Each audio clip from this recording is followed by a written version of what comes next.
what is the correct use of social media in today's era? I know being an YouTube channel owner, we have more than 20 million subscribers. I can tell you, I mean, each and everything about YouTube, क्या कैसे work करता है. We are the first in the country to grab 1 billion views on YouTube in education. First one in the country to launch smart board in the country. First one in the country to grab 10 million views, 10 million subscribers on YouTube channel. और a lot of things I mean ऐसे जो हमने YouTube के ऊपर करी है over the years. Third and the most important is what is the importance of college life, जो कि कुछ regret भी है मेरी life में, जो उनके बारे में बात करेंगे what we can do ताकि आपको भी in future में इस तरीके के regret है जो कि नहीं करने पड़े. So it is about this is about my journey जो कि पिछले 10 साल से entrepreneurship के अंदर रही है. और I mean I like to build a product which make life easier. पिछले 10 सालों में I worked with the top companies like I was with an academy, I'm one of the top leadership in an academy. An academy का नाम आपने सुना होगा, Let's Crack It, उनका बहुत ही famous slogan है. So we worked, I was in an academy from 100 million when the valuation was 100 million to the right now 3.5 billion. तो ये पूरी journey we lived together. Everyone pressurized to do something in life. IIT कर दो, NEET कर दो, है ना, किसी अच्छे कॉलेज में किसी कोई अच्छा एग्जाम क्रैक कर लो. लॉट ऑफ प्रेशर है. I guess every kid is born with different capabilities, जो कि हर किसी में कैपेबिलिटीज होती है. बस ये है कि कौन कब उसको विटनेस करता है, उसके ऊपर काम करता है. That is a different thing. For example Virat Kohli ने छोटी एज में डिकोड कर लिया what he want to do in life. Okay, आपको शायद अभी तक आपने डिकोड नहीं किया होगा. माइट भी 2 साल बाद आप डिकोड कर लो, 4 साल बाद डिकोड कर लो, 10 साल भी लग जाते हैं कई बार, और कई बार पूरी लाइफ में निकल जाती है डिकोड करने में कि what we are good at. Okay, लेकिन इंपॉर्टेंट ये होता है कि एवरी चाइल्ड इज स्पेशल. सबके पास एक बॉर्न कैपेबिलिटीज होती है. मुझे भी बहुत साल लगे. Till the age of 22 I don't know what I want to become. जब मुझे कॉलेज में पूछते थे कि क्या करोगे, इतने फेलियर्स के साथ में पढ़ाई नहीं करते हो ये वो, तो मैं बस ये बोलता था कि कुछ ना कुछ अच्छा कर लेंगे लाइफ में. आई डोंट नो क्या करेंगे, लेकिन कुछ ना कुछ अच्छा जरूर कर लेंगे. तो this was a normal statement जो कि मैं हमेशा स्कूल कॉलेज में दिया करता था, बिकॉज आई डोंट नो कि मैं भी लाइफ में क्या करने वाला हूँ, तो मैं मेरी पसंद क्या है. ओके, तो ऐसे चलता रहा. गुड मार्क्स का प्रेशर सबके ऊपर होता ही है करियर इश्यूज के बाद में. इतनी परसेंटेज होनी चाहिए, इतनी परसेंटेज होनी चाहिए. ओके, रिलेशनशिप भी एक बहुत इंपॉर्टेंट रोल प्ले करता है. दोस्तों के बीच में रिलेशनशिप, पेरेंट्स के साथ में थोड़ी कम बनती है, जनरेशन गैप आ जाता है. ओके, कई सारे गर्लफ्रेंड बॉयफ्रेंड रिलेशनशिप, बहुत सारे रिलेशनशिप जो है वो इश्यूज बनते हैं, और ये आपके कहीं ना कहीं स्टक रहते हैं दिमाग में, जिससे शायद हम लोग कभी फोकस भी नहीं कर पाते करियर के ऊपर. साथ में पीयर प्रेशर जो होता ही है. दोस्त ने बोला चलो वहाँ चलना है, आज यहाँ पे लड़ाई हो गई है, दोस्त वहाँ चलना है पार्टी करने, यहाँ चलना है, तो मना करना फिर बहुत ही डिफिकल्ट हो जाता है. चाहे आपका कोई इंपॉर्टेंट उस दिन कोई काम ही क्यों ना हो, normally we avoid that work, और दोस्तों के साथ में फिर हम लोग उसमें आगे मूव ऑन हो जाते हैं. तो ये कुछ जनरल इश्यूज आई गेस जो कि सबकी लाइफ में कॉमन होंगे. मेरी लाइफ में भी कॉमन थे, और आप लोगों की लाइफ में भी बहुत ही कॉमन होंगे. 90% तो एटलीस्ट लोगों के होंगे होंगे. 10% कोई बॉन्ड विद बुद्धास माइंड, तो वो बात अलग है. बाकी नॉर्मली तो सबके लाइफ में होंगे. सो मेरी जो एजुकेशनल जर्नी रही है वो कुछ खास नहीं रही है. मतलब I am a very middle, जो एक normal marks scoring guy. I was a very normal. आप देख सकते हो परसेंटेज डिक्रीज होती जा रही है यार. मतलब ओवर द इयर्स जब मुझे कॉलेज में ग्राफ बनाने के लिए बोला गया था कि ड्रॉ योर ग्राफ, कि आपकी परसेंटेज कैसे लाइफ में स्केल कर रही है, तो नॉर्मली सभी की परसेंटेज ऊपर जाती है, तो मेरे नीचे की तरफ ग्राफ जाना था, और जाते जाते मतलब नेगेटिव के अंदर लेके जाना पड़ रहा था, इतना ग्राफ नीचे जाना था. तो I got many backlogs in engineering. Rajasthan में इंजीनियरिंग का एक फायदा होता है कि आपका ईयर बैक नहीं लगता है, आप कितनी बार भी पेपर दे सकते हो, मल्टीपल टाइम्स. तो इस एडवांटेज को जेन्युइनली एडवांटेज समझा, और मैंने मल्टीपल टाइम्स एग्जाम दिए, बहुत बार दिए, और इतनी बार दिए कि ऐसा लगा कि अब तो पता नहीं बीटेक हो भी पाएगी कि नहीं हो पाएगी. लेकिन end of the day I did it. बहुत मेहनत करी, because at that time I really want to have take some knowledge. मतलब मैं I was more conscious about knowledge rather than to clearing the exam. So मैंने बहुत पढ़ा, और almost near about paper से क्लियर करने के 2 नंबर 4 नंबर. लाइफ ने कुछ और सोचा हुआ था, मतलब. And I am very grateful कि ये नहीं हुआ क्लियर. मतलब होता तो शायद मैं आज आपके सामने नहीं होता, और शायद कहीं और होता. तो आई ट्राइड 4 टाइम्स, और 4 बार करने के बाद में बहुत ही थोड़े मार्क्स रहे. बहुत ही बैड हैंड राइटिंग है मेरी. हैंड राइटिंग इतनी खराब है कि शायद मैंने कभी उस पर ध्यान नहीं दिया. स्कूल में जो मेरी फ्रेंड्स थी उनको कॉपी दे दिया करना था चॉकलेट के साथ कि आप मेरा होमवर्क कर देना. तो उस वजह से उनकी राइटिंग अच्छी हुई, मेरी खराब हुई. It is very important. Handwriting अच्छी होनी चाहिए। अगर आपको कोई ऐसे एग्जाम देने हैं जहाँ पे आपको मेंस लिखना होता है, तो वहाँ पे मैं वहाँ पे भी 4 बार फेल हुआ है। बहुत डाउन लाइफ हो गई कि फ्रेंड्स आर गोइंग अब्रॉड, कोई फ्लोरिडा में है, कोई एलए में है, कोई मेलबर्न में पार्टी कर रहा है, कोई काम कर रहा है, and I was still figuring out कि क्या लाइफ में करना है। तो मल्टीपल फेलियर्स देखे, लोगों ने बहुत अलग अलग सजेशंस दिए कि लाइक कुछ भी कर लो, कोई दूसरा गवर्नमेंट एग्जाम दे लो, there are lot of government exams you can clear because you have knowledge of UPSC. But I was very clear कि या तो एंटरप्रेन्योरशिप करनी है या फिर यूपीएससी क्लियर करना है। यूपीएससी नहीं हुआ, I will go with entrepreneurship. And I started 2014-15 में, एज आई टोल्ड यू कि I like to make a great product जो कि लोगों की लाइफ को इजियर बनाए। तो I made a platform, it's a subscription based shopper providing company that name मेरा कैबी। तो मेरा कैबी का काम क्या था कि आप 5,000 रुपीज दो, you will get A driver 70 hours in a month. आपको कहीं शॉपिंग पे जाना है, 2 घंटे के लिए ड्राइवर हायर करो। रात को पब जाना है, लोग ड्रिंक एंड ड्राइव बहुत करते हैं, तो उनकी प्रॉब्लम हमने क्लब्स के साथ में टाइप किया कि कोई भी ड्रिंक करके ड्राइव ना करे, आप हमें पहले बता दें। तो जो मेरा आज गाड़ी भाई चलाएगा वो वाले स्टेटमेंट नहीं सुनने को मिले रोडों के ऊपर। तो we are providing shopper any time anywhere. 1 बजे भी हम लोगों को रात को घर पे छोड़ा करते थे।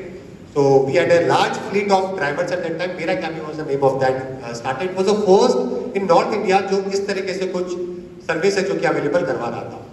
So but sooner I realized कि this is not a national product. इसको मुझे पूरे कंट्री में ले जाने में बहुत टाइम लगेगा। It is very important कि कोई भी प्रोडक्ट अगर आप बिल्ड कर रहे हो तो वो स्केल होना चाहिए, उसकी स्केल होने की पॉसिबिलिटीज बहुत होनी चाहिए, है ना। तो हर सिटी में लॉन्च करना बहुत ही डिफिकल्ट था। So I sold it to someone. उसके बाद I again made a new platform. I was very enthusiastic about travelling. जब डाउन फेज चल रहा था तो I can this was in engineering. I mean engineering में लोग इंजीनियरिंग के अलावा सब कुछ करते हैं, आपने सुना होगा, है ना। लोग इंजीनियरिंग ही नहीं करते, बाकी तो सब कुछ करते हैं उनको। तो या this was my band, new divine was the name of it. I was the lead guitarist in it and I was a very travel enthusiastic. I travel entire country. मैं ट्यूशन पढ़ाया करता था, जो भी मुझे पैसे मिलते थे उससे मैं ट्रैवल किया करता था, बिकॉज पढ़ाई तो करनी रहती तो कुछ तो करते हैं। तो I was traveling on bike, पूरा Himalayas, everywhere I was traveling. This was some big trekking. This was some place in Himachal Pradesh, और this is in Meghalaya. This is Khardukla Pass, highest motorable road in the world. So life आप 2 ही तरीके से समझते हो, या तो आप travel करके या फिर बुक्स पढ़ के। बुक्स का सजेशन किसी ने दिया नहीं, दिया तो एक्सेप्ट किया नहीं। तो I was more into traveling, तो काफी ट्रैवल किया। I traveled a lot. This is आपने तवांग मॉनेस्ट्री का नाम सुना होगा। It is the largest monastery in the country. So it is in Tawang, और ये अरुणाचल प्रदेश की है, ये मणिपुर की संबंध की है। सो जो भी सब्जेक्ट आपको पसंद है उसकी बुक्स पढ़ा करो। दुनिया के जितने भी जिन्होंने रिवोल्यूशनरीज रहे हैं, चाहे वो स्टीव जॉब्स हो, बिल गेट्स हो, या फिर कोई भी ऐसा पर्सन जिसको आप एडमायर करते हो, आप किसी ना किसी को तो एडमायर करते होंगे अपनी लाइफ में। तो सबने अपनी लाइफ के फेलियर, सक्सेस सब अपनी बुक्स में लिख रखे हैं। वहां से आपको बहुत अच्छा जंप मिलता है लाइफ में क्या अचीव करने को लेकर। लेकिन नॉर्मली दुनिया बुक्स पढ़ती नहीं है और वो स्ट्रगल करते रहते हैं, अपनी एक छोटे से डोमेन के अंदर उछलते कूदते परेशान होते रहते हैं। दे डोंट नो कि वहां से कैसे आगे बढ़ना है। I have a lot of friends, I have a very good friends across the world.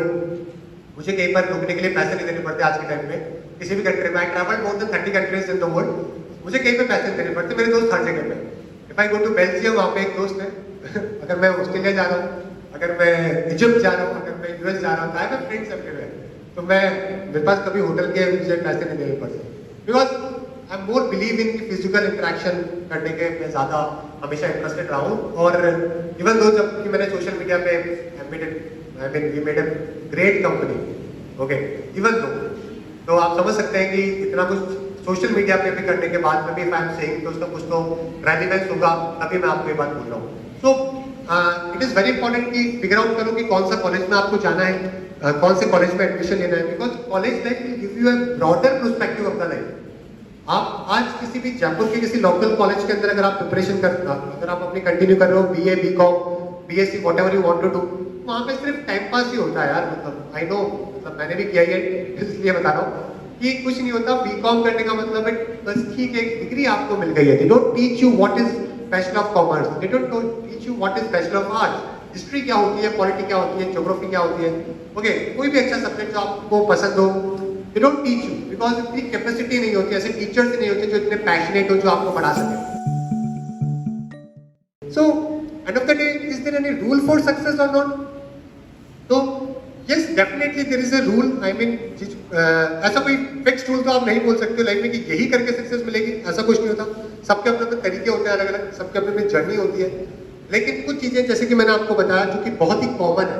Bill Gates ने, स्टीव जॉब्स ने अपने बच्चों को मोबाइल फोन नहीं दिया था टिल द एज ऑफ 16 और 18 because they know what are the pros and cons of a mobile phone. मतलब जो दुनिया जिसने रिवोल्यूशनाइज करी, एप्पल जिसने बनाया, वो खुद अपने बच्चों को नहीं देना. समझ रहे हो?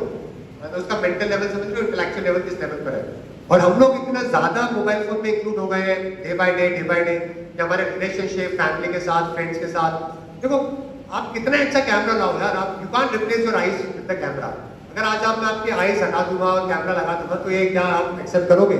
You can't accept it. तो you can't replace the physical world with the virtual world. लेकिन प्रॉब्लम इज दैट इतने स्टार्टअप्स है, इतना पैसा इन्वॉल्व है, टेक्नोलॉजी इन्वॉल्व है कि जो आम यूजर है, जिसमें मैं भी इंक्लूडेड हूँ, आप भी इंक्लूडेड हो, वी डोंट नो कि हम लोग कहाँ ग्रैब होते जा रहे हैं और अपने टाइम किल करते जा रहे हैं और अपनी लाइफस्टाइल को खराब करते जा रहे हैं. ओके,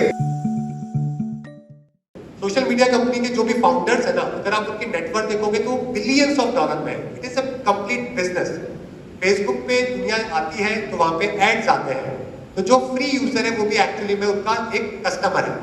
ओके, इसको एक बहुत अच्छी तरीके से सोशल मीडिया का जो नुकसान है, जो आप घंटों चलाते रहते हो, उसका पता लगता है कि क्या कोई नॉर्मल एल्गोरिथम है यूट्यूब का कि एक यूजर एक वीडियो देखने आता है तो वो 4 देखने जाता है बिकॉज आपको आपके रिकमेंडेशन में सिमिलर वीडियोस देखने को मिलते हैं जो यूट्यूब का एल्गोरिथम प्लान करता है आपके लिए.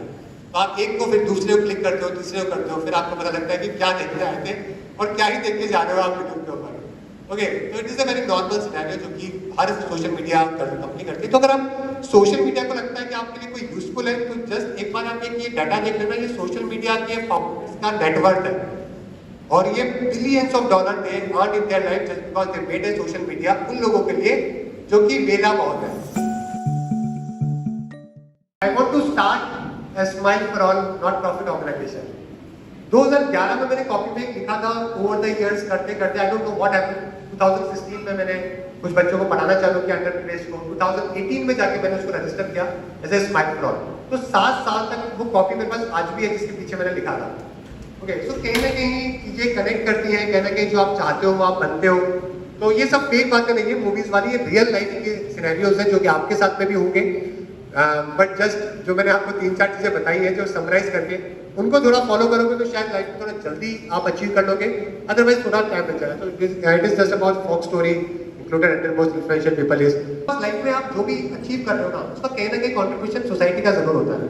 I mean whatever I got in my life, okay, चाहे $5 मिलियन हो, $10 मिलियन हो, $50 मिलियन हो, व्हाटएवर द फाइनेंशियली ग्रेंट और सोशल ग्रेंट जो भी मुझे मिले, it is all from the society.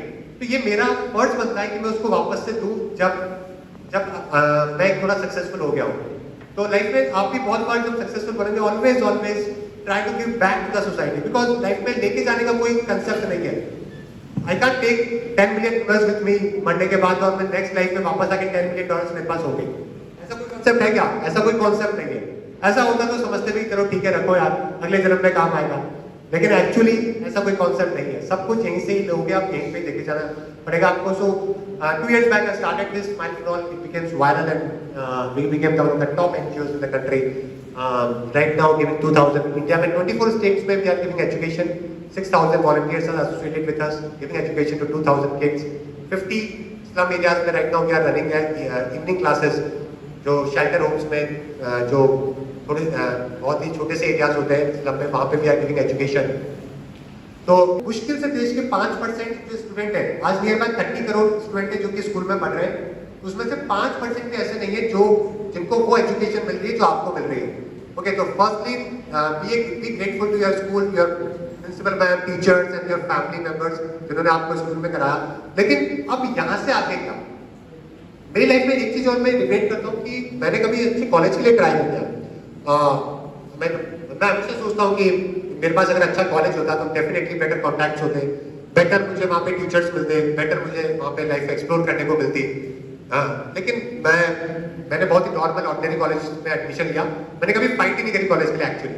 जैसे 11th-12th करी, किसी ने बोला इंजीनियरिंग कर लो, मैंने सोच लिया था इंजीनियरिंग नहीं करनी है, कमर्शियल पायलट के लिए जाना है, तो लेकिन वो कुछ हुआ नहीं, कोइंसिडेंटली ऐसा, तो ठीक है, दुनिया इंजीनियरिंग कर ली थी, मैंने भी कर ली, ओके, बहुत सारे कॉलेज में एडमिशन मिल रहा था, मैंने भी ले लिया, जो मैं डेफिनेटली रिग्रेट करता हूँ because I never tried for any college, I think जो मुझे करना चाहिए था। Okay, so these are the 4 things जो कि अगर आप इन 4 चीजों को अपनी लाइफ में इनकलकेट कर लोगे तो मेरे ख्याल से आपके सक्सेस रेट लाइफ के अंदर बहुत ज्यादा बेटर हो जाएंगे।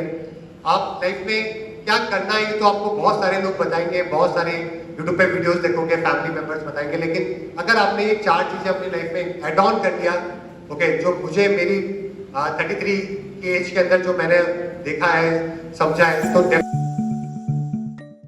if you have any question related to the social media or something, कोई startup, कोई innovation, कोई technology, कोई भी subject से related college. My question is, how did you overcome like the failure of your first 2 startups? Cause like startups take a lot of monetary as well as a lot of physical and emotional investment as well. So how did you like overcome all that? ये question अक्सर लोग पूछते हैं कि कैसे कि जब आपके इतने फेलियर होते हैं तो आप कैसे वापस से कम बैक करते हैं, बाउंस बैक करते हैं। देखो, मॉनिटरी तो बहुत बड़ा फैक्टर होता ही होता है। No one will going to invest in a failed startup founder. अगर आप फेल्ड हो 2 दिन आपने, तो वहाँ पे बहुत मुश्किल है, आपके पास फैमिली बैकग्राउंड है नहीं सपोर्ट करने का। तो end of the day you have to think कि अगर मेरे पास 100 रुपये भी है इन्वेस्ट करने को, तो मैं कैसे कोई बिजनेस से 150 रुपये जनरेट कर सकता हूँ। तो इनिशियली जो मेरे फेल्ड स्टार्टअप्स हुए उसी वजह से हुए because I was not financially sound, और शायद इतनी नॉलेज भी नहीं थी कि कैसे मुझे प्रॉफिटेबल स्टार्टअप बनाना है।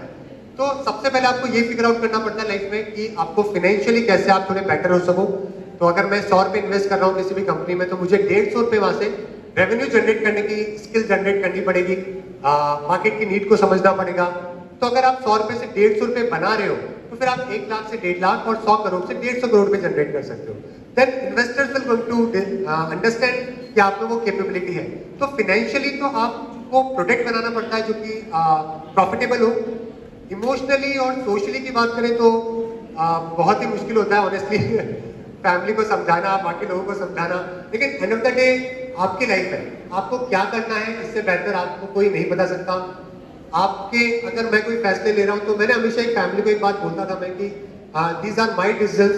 अगर मैं फेल होगा तो ये मेरे डिसीजन की वजह से होगा, अगर कुछ बेहतर होगा तो मेरे डिसीजन के, I will bear the consequences of it. और ये कंसिक्वेंसेस मैं किसी और के ऊपर नहीं थोपूंगा। मैं ये नहीं बोलूंगा कि यार आपकी वजह से मैंने ये नहीं कर पाया, आपकी वजह से मैं ये नहीं कर पाया। तो I will bear the consequences अगर मैं लाइफ में फेल होता है, कुछ नहीं कर पाता। तो हमेशा से ये होता है कि जब आप अपने जिम्मेदार होते हो हर फैसले के, तो आप बेहतर ही करते हो। यू विल ट्राई कि आप किसी ना किसी तरीके से हाथ पैर मार के निकल जाते हो। ये वो वाली बात है कि जब आपके पीछे आप नॉर्मल भाग रहे हो और पीछे एक डॉग भाग रहा हो, तो आप तेज भागते हो क्योंकि आपको उस टाइम पे डर लग रहा होता है। तो जब आपके फैसले आपने ले लिए इतने बड़े, तो फिर आप काम भी वैसे ही करते हो। आप फिर 12 घंटे 16 घंटे सोना जागना ये सब नहीं देखते, आप फिर उसमें लगे रहते हो। और जो लोग लगे रहते हैं वो फिगर आउट कर लेते हैं। सो आई गेस अगर आप अपनी चीज को पकड़ के पीछे बढ़ जाओगे तो आप फिगर आउट कर लोगे।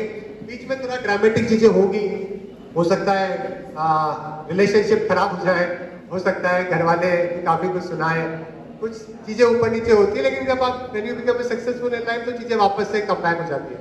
फिर लोग बोलते हैं कि मुझे तो पता था ये तो कर ही लेगा, हम तो ऐसे बोलते थे। तो वो सब चीजें होती है। तो when you become सक्सेसफुल उसके बाद में सब पॉजिटिव होता है। ओके, लेकिन वो टाइम लगता है उसमें। Okay, thank you for